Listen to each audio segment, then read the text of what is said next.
lady. How are you?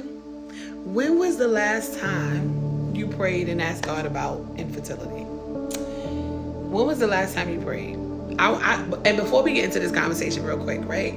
I want you to know that you are enough, right? And 9 times out of 10, you have not done anything wrong. Because in Luke 1, Elizabeth and Zacharias were old, and the Bible says that they were following all the commandments and the ordinances of the Lord.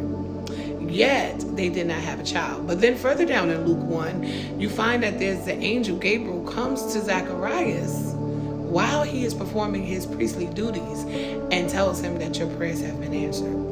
So, when was the last time you prayed to God about infertility? And what did he say? Because I want to know what he told you. Because sometimes, right, some of you, I'm talking to you, you have a word from the Lord that says you will carry and bear a child, right? But God didn't give you the exact date.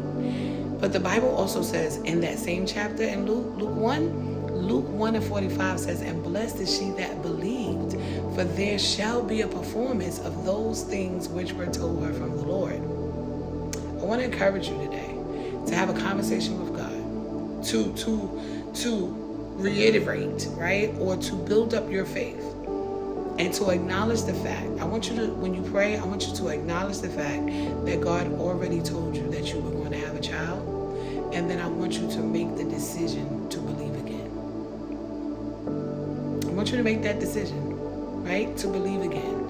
And to take it day by day. Because the Bible clearly says in Luke 1 and 45, I'm going to repeat that because that's one of my favorites. So I hope you write that down.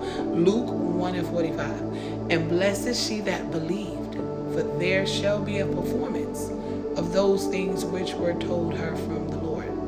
So if God told you you will have a child, he will perform his word. I love it.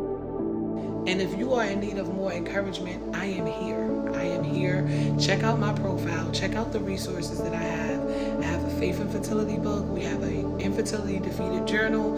We have a 52 prayer book, journey to motherhood. So there are resources for you. Remember, Luke 1 and 45. See what God has to say about your infertility journey and believe him. Decide to believe again. Let me know. Put it in the comments.